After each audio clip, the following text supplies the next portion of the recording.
Shalom saudara dan saudari dan selamat datang. Hari ini kita akan membahas langkah pertama menuju hikmat, yaitu mendapatkan pengalaman. Dan bagaimana Amsal mengajarkan kita untuk mengejar hikmat dengan cara yang nyata dan praktis. Mari kita mulai dengan membaca firman Tuhan. Amsal pasal 1 ayat 20 sampai ayat 21. Hikmat berseru nyaring di jalan-jalan. Di lapangan-lapangan ia memperdengarkan suaranya. Di atas tembok-tembok ia berseru-seru. Di depan pintu-pintu gerbang kota ia mengucapkan kata-katanya. Mendapatkan pengalaman. Seperti yang kita baca dalam Amsal, hikmat berseru kepada kita. Tidak dari tempat yang jauh, tetapi di tempat terbuka, di mana kita mengalami kehidupan setiap hari. Tidak cukup hanya mengetahui tentang hikmat, kita harus menghidupinya. Hikmat bukanlah sesuatu yang datang dengan mudah atau cepat. Ini bukan hanya soal membaca buku atau mendengarkan ceramah motivasi. Hikmat berkembang melalui pengalaman nyata. Apakah saudara-saudari berada di dunia bisnis, hukum, kedokteran, atau bidang lainnya? Hikmat datang ketika kita menghadapi situasi dunia nyata, belajar dari situasi itu, dan merenungkannya. Amsal bukan sekadar panduan inspiratif. Ini tentang menerapkan hikmat dalam kehidupan kita.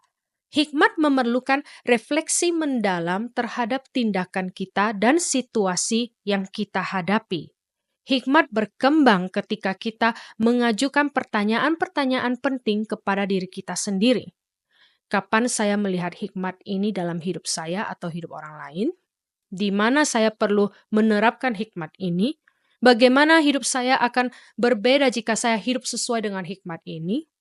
Apa pemikiran dan sikap yang salah ketika saya mengabaikan hikmat ini? Mari kita lihat beberapa ayat Alkitab. Dalam Matius pasal 13 ayat 10 dikatakan, "Maka datanglah murid-muridnya dan bertanya kepadanya, 'Mengapa engkau berkata-kata kepada mereka dalam perumpamaan?' Yesus menjawab di ayat 11, jawab Yesus, 'Kepadamu diberi karunia untuk mengetahui rahasia kerajaan sorga, tetapi kepada mereka tidak.'" Dalam Lukas pasal 20 ayat 4, kita melihat Yesus menjawab pertanyaan dengan pertanyaan lain. Baptisan Yohanes itu dari sorga atau dari manusia?